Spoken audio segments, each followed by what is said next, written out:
Hello, welcome to Libra Philippines. So, ito yung reading natin for Libra. Sun, Moon, Rising, Venus, Jupiter, Libra. So, take only what resonates, ano? Pwede mag-resonate, pwedeng hindi. Kung gusto mong magpabook ng personal reading, ito yung details. Facebook namin, Badam, space P, space pa sa dulo para mas madali mong ma-search. TikTok shop, Unipree. Yan, pwede kang maka-avail ng mga products available. virgophilippines@gmail.com. Pwede ka rin dyan mag-inquire for personal reading. May mga admin ako na mag-a-assist sa inyo. Let's start, Libra. Person. Kunin natin yung mga main energies ninyo. Ikaw at ng person mo. Pwede magkapalit-palit ang roles. Sana mag-comment ka ha. Ma-appreciate ko yung comment. Kahit heart lang. Smileys. Malaking bagay yun sa akin.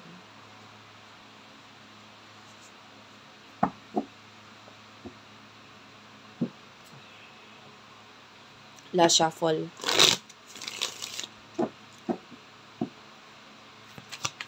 For Libra, the person that you're dealing with, you do have your grip.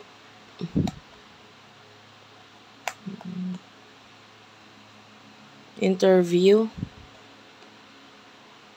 And triggers.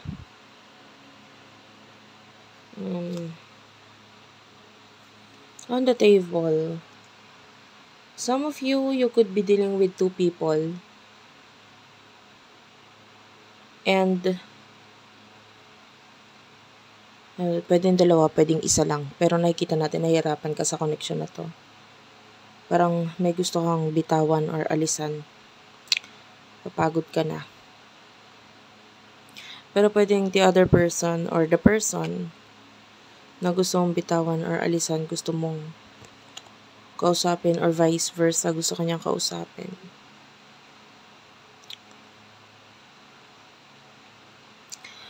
Pero there is this part of this person na pwedeng kada may pag-uusap sa inyo, may natitrigger. Hindi ko lang masabi kung ano particularly yung natitrigger na yun. Pwedeng natitrigger na lungkot, na sakit, na emotions. Na parang ayoko tong maramdaman eh. Pero kada mag-uusap tayo, nararamdaman ko to. Ganun. Hindi niya mapigilan. So, kuha tayo ng mga emotions ninyo.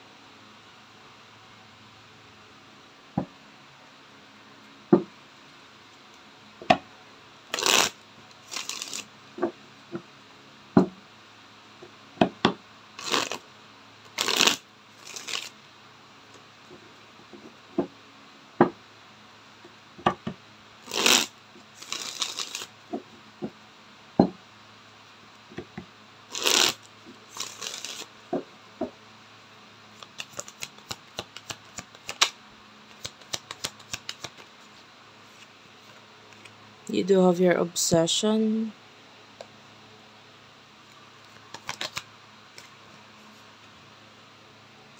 Today,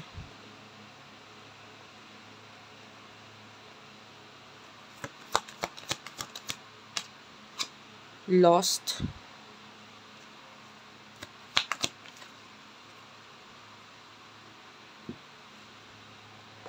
On the table.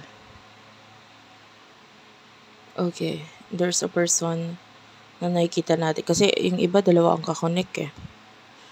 I can see twin flame connection para sa iba. Or marami kayong pagkakapareho. Well, the emotions na nakikita natin dito is that yung iba sa inyo, pwede nagkakaroon ka ng obsession with someone, you're thinking about someone. Kung sino yung kakonek mo ngayon. Or maybe the new one, the new person. I don't know. But I can feel na parang kahit mali or bawal or masama, you want this. This is what you want. This is who you want. No? Ito yung parang hindi mo nilalet go or ayaw mo i-let go kasi maybe you feel a lot of emotions dito sa taong to. Maybe you feel like ito yung twin flame mo or yung soulmate mo. And you do have a lot of desire, passion, sexual connection, sexual chemistry sa inyo na itong person na to. You want this person. And parang feeling mo siya yung makakatulong sa'yo para magkaroon ng level up or pag magiging mas magaling ka, mas magkakaroon ng growth ka with the help of this person. So, um,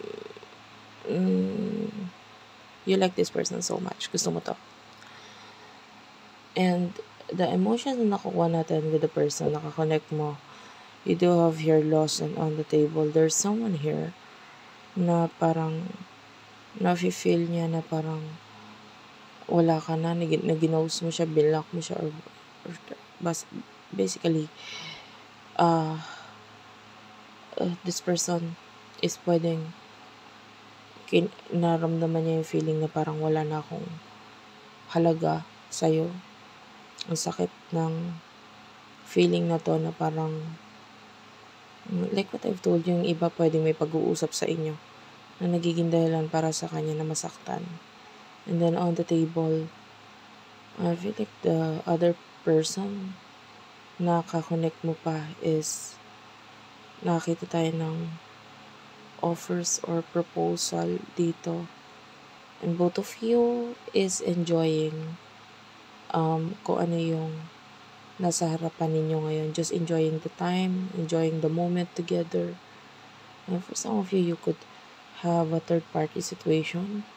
Kung hindi ikaw yun, maybe this is reversal energy. Ayan, so.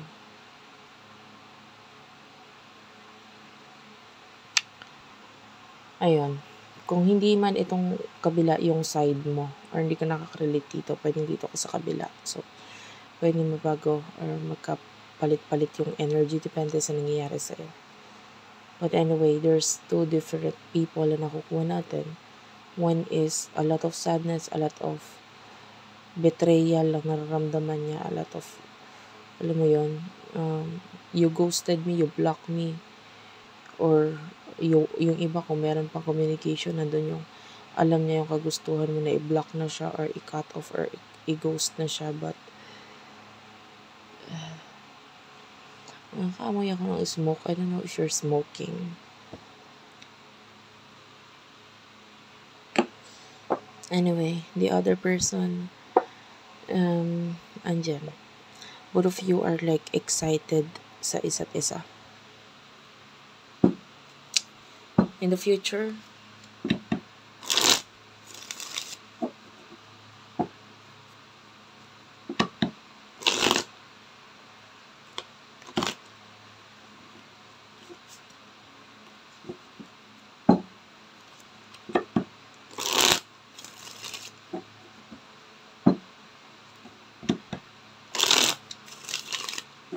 in the near future,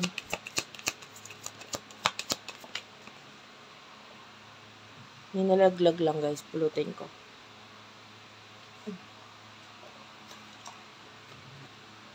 Well, yung nakakita natin dito, especially if you're married in a relationship with a very toxic person, unhealthy person, or unhealthy connection, there's a lot of differences na mahirap ng maayos. I can see divorce, separation sa inyong dalawa. This is like a trash. Like, maybe you will throw this person out or itatapon mo na kasi you see behavior of this person na hindi mo talaga gusto. Kahit anong gawin mo, hindi mo talaga magustuhan yung behavior or itong taong ito mismo.